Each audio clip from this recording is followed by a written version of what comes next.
నమస్తే అండి. ఓం విఘ్నేశ్వరాయ నమః. శ్రీ విశ్వవసునామ సంవత్సరం మేషరాశి వారికి శుభ ఫలితములు ఏ విధంగా ఉన్నాయో తెలుసుకుందాం. మేషరాశిలోనికి వచ్చే నక్షత్రాలు: అశ్విని 1, 2, 3, 4 పాదములు, భరణి 1, 2, 3, 4 పాదములు, కృత్తిక 1వ పాదముకు చెందినవారు మేషరాశిలోనికి వస్తారు. మేషరాశి వారికి ఈ సంవత్సరం రాజ్యపూజ 5, అవమానం 7, ఆదాయం 2, వ్యయం 14 ఉంటుంది. ఈ రాశివారు అత్యుత్తమ తెలివి నైపుణ్యం కలిగి ఉంటారు. ప్రముఖ పాత్ర పోషిస్తారు. ప్రతి విషయంలో కూలంకషంగా పరిశీలించిన తరువాతే నిర్ణయాలు తీసుకోవలసిన సమయం. ఆకర్షణీయంగాను మరియు ఎదుటివారిని ఆకట్టుకుంటారు. అందరితో స్నేహభావంతో ఉంటారు.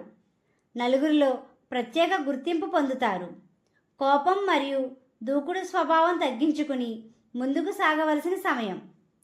చేసే ప్రతి పనిలో నిర్ణయాత్మకంగా వ్యవహరించండి. మీరు చేసే ముఖ్యమైన పనుల్లో కొన్ని ఆటంకాలు ఉన్నప్పటికీ వాటిని సునాయాసంగా అధిగమించి ముందుకు సాగుతారు. శత్రువులు మిత్రులుగా మారే సమయంగా చెప్పవచ్చు. ఖర్చుల విషయంలో జాగ్రత్త వహించాలి. వృధా ఖర్చులు చేసే సమయంగా చెప్పవచ్చు. ఈ సంవత్సరం నూతన గృహ నిర్మాణ కార్యక్రమాలు చేపడతారు. పనులు సజావుగా పూర్తి అవుతాయి. ఆస్తులు మరియు ఇతర విలువైన వస్తువులు కొనుగోలు చేసే ప్రయత్నాలు ఫలిస్తాయి. మీకు రావాల్సిన స్థిరాస్తుల విషయంలో మే 20 తరువాత అనుకూలమైన సమయం. ఇంట్లో దేవుని మందిరం నందు శ్రీచక్ర యంత్రాన్ని పెట్టండి. ఇంట్లో నుండి బయటకు వెళ్లే సమయంలో తూర్పు ఉత్తర ద్వారములు ఉపయోగించండి. కుటుంబ సభ్యుల విషయంలో బాధ్యతగా ఉంటారు మరియు వారి కోసం ఖర్చులు చేస్తారు. జీవిత భాగస్వామితో అన్యోన్యంగా ఉంటారు. ముఖ్యమైన విషయాలు ప్రారంభించే సమయంలో జీవిత భాగస్వామితో సంప్రదించండి మరియు తీర్థయాత్రలు దర్శించుకుంటారు. ఆరోగ్యం విషయంలో శ్రద్ధ వహించవలసిన సమయం. స్వల్పపాటి ఆరోగ్య సమస్యలు ఎదుర్కొనే సమయంగా చెప్పవచ్చు. తీసుకునే ఆహారంలో జాగ్రత్త వహించండి. ప్రయాణాలు ఎక్కువగా చేస్తారు, తద్వారా ఖర్చులు చేస్తారు.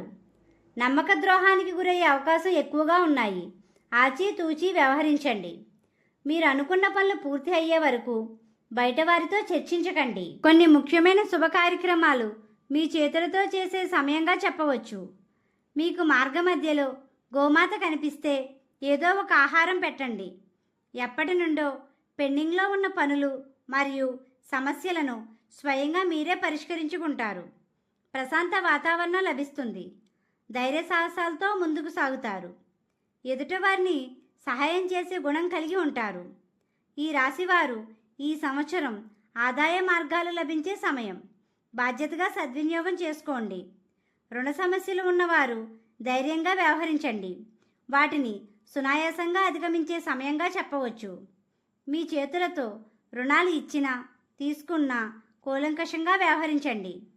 మీకు సంబంధం లేని విషయాలకు దూరంగా ఉండండి. నరదిష్టి ప్రభావం కలిగి ఉంటారు. ఇంట్లో నుండి బయటకు వెళ్లే ముందు శ్రీరామనామాన్ని స్మరించండి.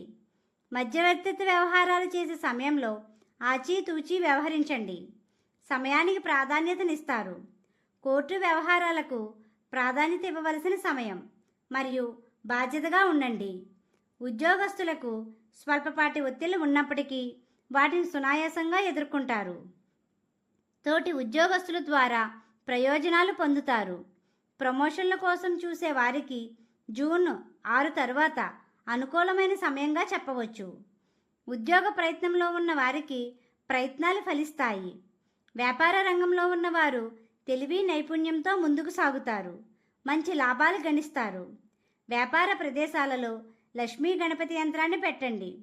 పెట్టుబడులు పెట్టేవారు మే 19 తరువాత అనుకూలమైన సమయం.